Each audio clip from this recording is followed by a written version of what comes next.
Human trafficking is a hidden part of every community. It exists everywhere and takes on many different forms. The Anoka County law enforcement community has been working for several years to stop the flow of trafficked individuals in the county. Ben has more on what's being done to shed light on this dark problem. Human trafficking is modern-day slavery happening everywhere in the United States. The victims can be any nationality, age, socioeconomic status, or gender. Trafficking is a highly profitable crime.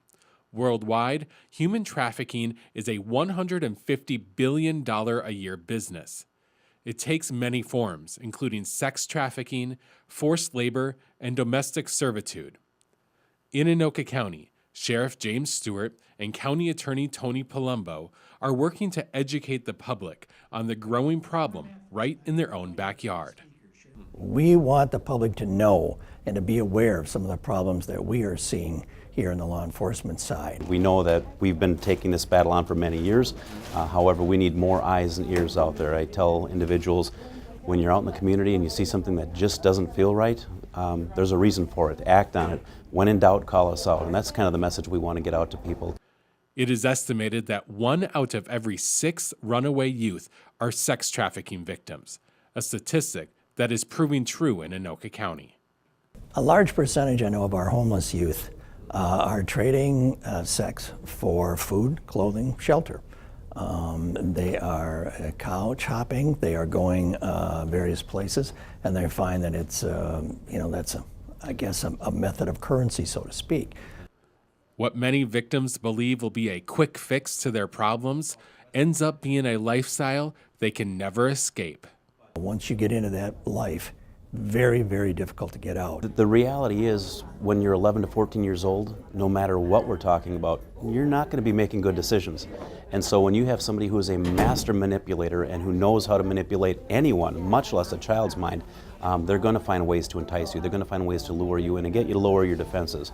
And whether that's through gifts and eventually getting you hooked on narcotics, where they're your provider, by painting a picture where you can't trust your family, even if before you could. The threats that are being made keep these kids hostage. And the worst threat of all is, if you try and leave, we'll go after your little sister, we'll go after your family, etc., and it holds them in.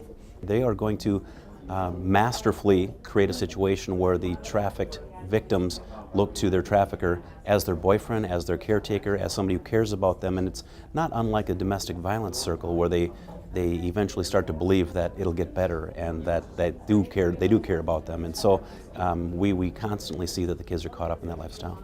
Those in attendance at the Human Trafficking Forum received several tips on what to look for, but it comes down to trusting your instincts. I think the average citizen likes to think that if there's an issue, we're going to see it on the news because somebody has been violently abducted, because somebody's been pulled off their front step or taken from a mall. And so we'll know who to look for, we'll know who the suspects are by vehicle descriptions and things like that. But the reality is they're much more often enticed into the lifestyle, they're tricked into the lifestyle. And before they know it, they're caught up in a lifestyle that they don't know how to get out of. And so that's what this is about, is helping people understand what to look for. The interesting thing about it is it takes on many different forms, many different looks. Sometimes it is individuals being held against their will in a basement. And other times they might look like just a group of kids walking through a mall. But they've been so brainwashed and convinced that they need to comply with their trafficker that they're not going to go to the police. We've been painted to be the bad guy, so why would they approach us even though we have their best interest in mind? Another big ally in the fight against human trafficking are parents. But in order to make a difference, parents need to step up and take on some difficult conversations with their kids. I think what you can do is talk to your kids, find out what's going on in their lives or their friends' lives. We're going to have tips tonight for parents to understand what to look for. For example, if all of a sudden there's a new older boyfriend that doesn't come around the house but is around, all of a sudden your 12 or 13-year-old is getting expensive gifts. If you see your 12-year-old getting an iPhone 10, that's a $1,000 phone, all of a sudden out of the blue, maybe you should be asking questions. What's going on? Because not all the kids that are in this life are homeless. There are some that are living in houses, and people don't know it. One of the things that I typically recommend for parents is to parent. And I know that sounds silly, but a lot of times we see parents that are more focused on being a buddy to their kid and a partner to their kid. rather than being a parent to the kid. And sometimes that's a hard thing to do. You don't want to make your 11-year-old daughter show you her phone and what's on the phone.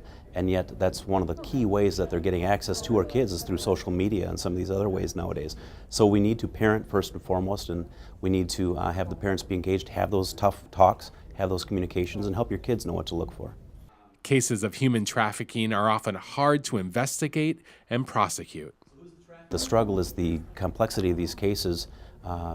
They use just, prepaid phones or prepaid credit cards and throwaway phones, and they're in a different state each day sometimes, and at least every couple of days, moving different locations and using different websites and different names.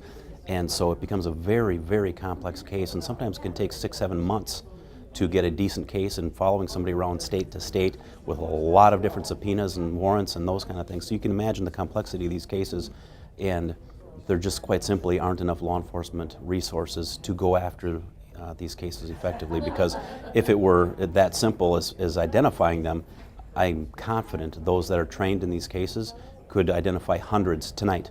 Before we're done with this presentation, there could be hundreds of victims identified that we could begin working cases on, but we just don't have the detectives to actually effectively go after those cases. The best way for law enforcement to stop human trafficking are prevention efforts like these type of public education events and getting victims to tell their stories without fear of prosecution.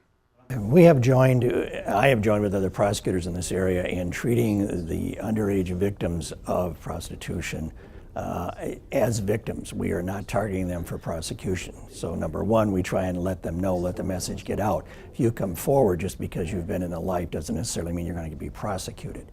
So first and foremost, we want to draw that line saying we want to help you out to begin with.